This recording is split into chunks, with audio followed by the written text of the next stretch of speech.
What's up, people? Happy Wednesday. Hope all you're having a great day. Today's episode was pretty decent. Wasn't really no shock value to it. I think all Wednesday it felt like kind of a filler. Julian is the piece of crap.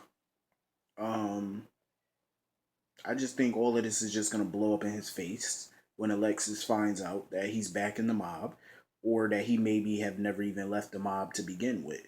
I feel like she would be so stupid not to drop kick his ass to the curb.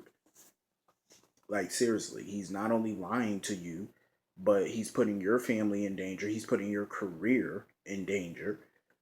I feel like Alexis, she should have never even took this case. It's not like Carlos is blackmailing her. He's blackmailing Julian. And I understand that she is his wife, so she wants to protect him, but I feel like she should have never took this case. I understand that as a lawyer, everybody deserves legal representation, but I feel like she should have turned this case over to somebody else. Alexis definitely should have turned it over to somebody else. I get that people need legal representation, but she definitely could have found another lawyer for him. She should have never took the case on principle and because it's a huge conflict of interest. And now her husband is snooping around, asking questions, and she's giving up information. Yeah, but she should have just never took that damn case. Her husband is a lying bastard. She's willfully giving up information and then pauses and stops, and now he looks at the document with the witness name. I felt like they handled this whole witness thing the wrong way. Number one, if you have a witness who saw a mob shooting, why would you just let him go home? Jordan should have handled that a lot better. Why not put him in witness protection, you idiots? I understand that they don't go by real life standards on this show, but you have to do some realism in these storylines. Like, because it just made no sense. Why would you let a witness of a mob shooting go home with no witness protection, no cop protect, like just nothing? Just let him go home. What sense does that make? Now Julian basically put out a hit on this guy. So an innocent person, even if he is a junkie, he's still gonna die. I do think Sonny set this up. Even Julian kind of figured that. Sonny kind of set it up because it was suspicious timing, which it is. Anyway, Jason and Sam having sex in a barn. Okay. I want to know who the fuck that is following them. Somebody's being a stalker. My guess is it could be Franco. Franco would be the obvious choice. Or maybe Nicholas Cassadine hired somebody for some reason and followed him around. Who knows?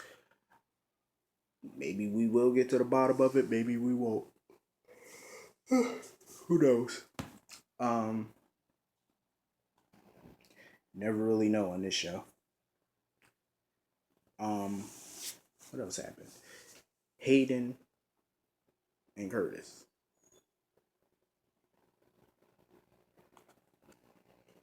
I like Hayden and Curtis together.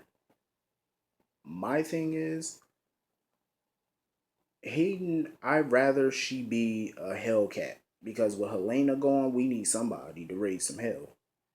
And I figured that they were trying to get Hayden to be that character, but apparently not. Now she's talking about paying back restitution to all of her father's victims and stuff like that, which I think is a nice thing to do. Um, but she was hoping to gain control of ELQ in order to do that. And she's sitting there talking about, oh, she could have ran ELQ and did a good job at it. No, you couldn't have. You don't know nothing about big business or running a company. You're a trust fund baby. What do you know about running an international conglomerate? Please. Um. So anyway, Tracy's at the hospital. Tracy's at the hospital getting ready to go home.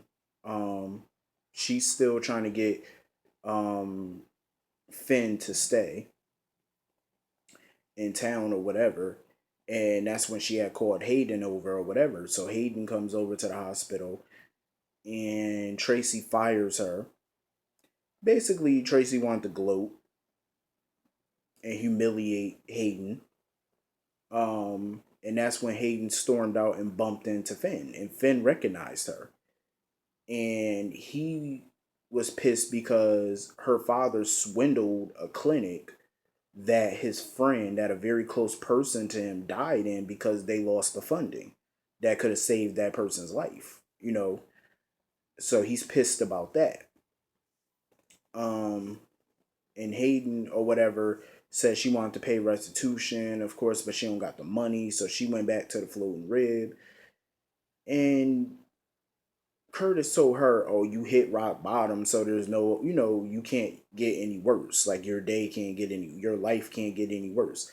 Yeah, it can. She hasn't begun to hit rock bottom yet. The bitch is getting a $5 million prenup. If she divorces Nicholas, the bitch get $5 million. So I don't see that as hitting rock bottom. And now she got the FBI knocking on her door. So now the feds want her.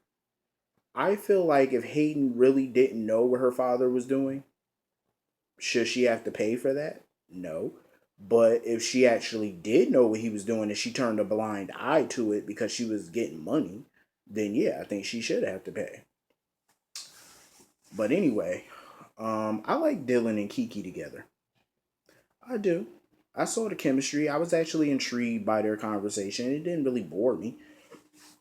They kind of look nice together. I could see Kiki and Dylan together. Um, they look nice together though. They really do.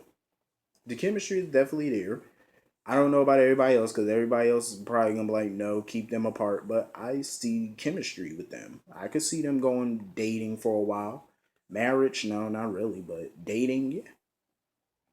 So Epiphany wants Finn to help out at the nurse's ball or whatever, do some type of performance. And she's having a little pill problem because one of the residents, didn't count the pills right. I have a feeling Finn had something to do with those pills because his facial expressions kept telling me he know about them missing pills or the miscounted pills. Something like them facial expressions were a dead giveaway. Um, so Christina went to the clinic or wherever to go see Morgan, and she bumped into this guy or whatever that was flirting with her. I guess his name is Aaron or whatever. That's the new kid that I was reading about that was coming on the show. So he was flirting around with her. Morgan basically told her, yeah, he was flirting with you. And she told him about the whole Parker situation, and he told her, like, tell Sonny. But she's not ready to tell Sonny yet because she knows he's gonna blow a fucking gasket if he finds out. She don't think that Sonny's that calm about things like this, like Morgan's making it out to be. So she's gonna want to wait to tell him. I like this storyline with Christina because it's showcasing something that needs to be, this needs to be talked about. This type of storyline needs to be put out there because people are going through this type of thing every day. You know what I mean? And I fucking love this storyline. The thing about Christina is she don't know if she's gay. She don't know if she likes women or she like guys or hell if she likes both. She don't really know yet. She's basically confused. So she's still trying to figure her sexuality out. And I love the storyline because if they do this right, we can see that journey. You know what I mean? Like we could see her what the outcome is of what she feels, how she really feels about this. So I want to see more of this storyline. I'm very interested. Um, so what else happened in this episode? I'm trying to think. What else the hell happened on this episode? Or if that's everything. I think that's everything. If I'm not mistaken. Yeah, I think that's everything. So anyway, it was a pretty solid episode. It was like a filler. So most parts were like filler. But anyway, if I forgot something, let me know. I will see all you tomorrow. Have a great day.